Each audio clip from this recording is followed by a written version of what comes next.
Alors Erwan, j'ai vraiment une inquiétude parce que je viens de lire une étude scientifique qui tendrait à prouver que certains de nos aliments auraient perdu en 50 ans 50% de leur valeur nutritionnelle. Franchement, moi je comprends pas. Alors qu'est-ce qui s'est passé en 50 ans? Déjà, on va rentrer dans un exemple très très concret. Ouais. En 1950, pour pourvoir à nos besoins journaliers en vitamine A, il nous suffisait d'une orange, d'une banane et d'une pêche. J'ai pas pris de pêche parce que c'est pas la saison. C'est Donc, bien.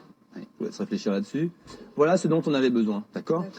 Aujourd'hui, en 2015, il va vous falloir 5 bananes Par jour. pour avoir nos besoins journaliers en vitamine A.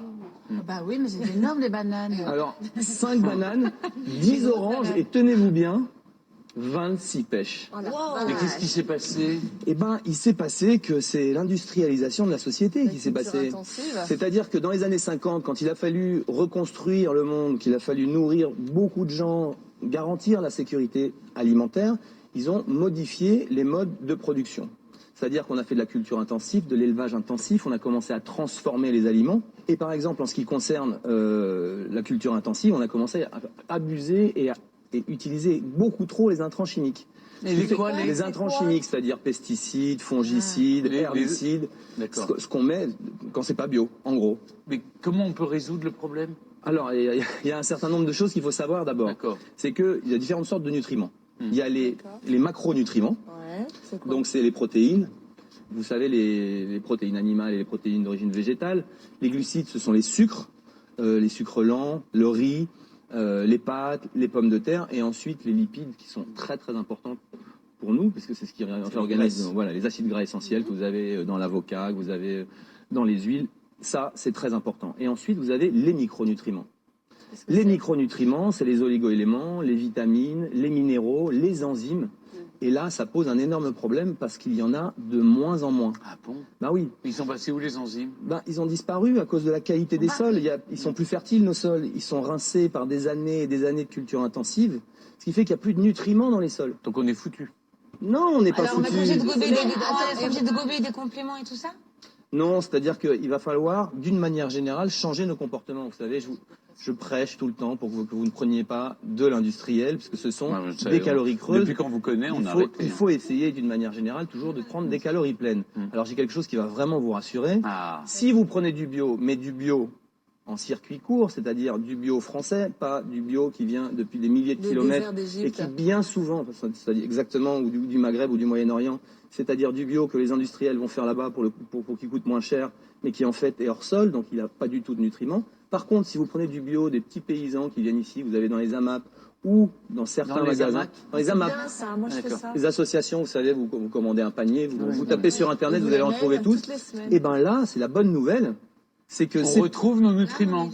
En tout cas, 30 à 40% plus de nutriments que dans ceux que vous allez trouver dans les supermarchés. Et au fond, si on s'en passait de vos nutriments, je veux dire par là, si je continue à manger une banane, une orange, et tant pis si j'ai plus les apports, j'ai peut-être moins besoin qu'il y a 50 ans.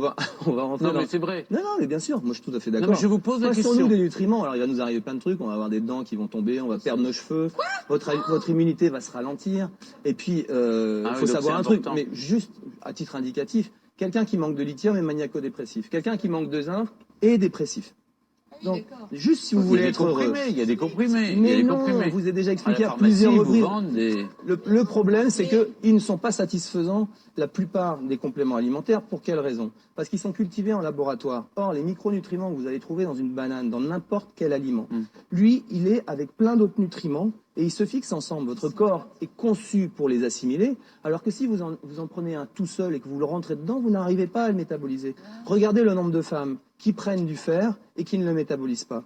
Il y a des raisons à cela. Elle l'intègre pas. Non, elle ne le métabolise pas. Mais c'est une éducation aussi, c'est difficile. Par facilité, non pas métaboliser, mais par facilité, on va au supermarché, on achète ça. C'est une éducation, c'est difficile aussi de faire le geste, de téléphoner. C'est vraiment ce qui me tient à cœur. C'est qu'il va falloir faire des efforts si on veut un monde meilleur et être en meilleure santé. Erwan, quand tu dis ça, est-ce que ça touche tous les animaux?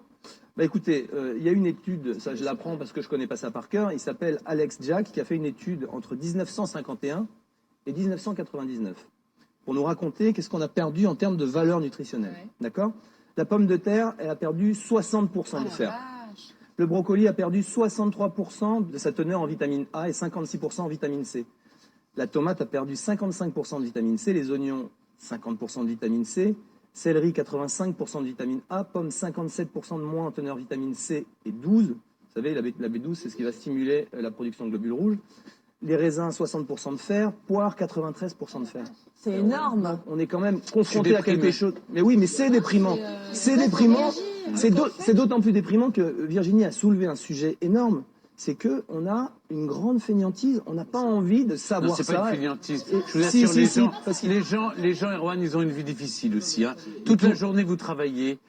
C'est plus simple de se faire livrer du supermarché ou d'aller au supermarché. Non, mais ce qui est fou, c'est qu'on vit plus longtemps qu'en 1950. On vit plus. L'espérance de vie est. Alors, c'est vrai. Soulevons le sujet. On vit beaucoup plus longtemps. Mais dans quel état ? Alors, il y a plein de choses qui ont progressé dans notre société.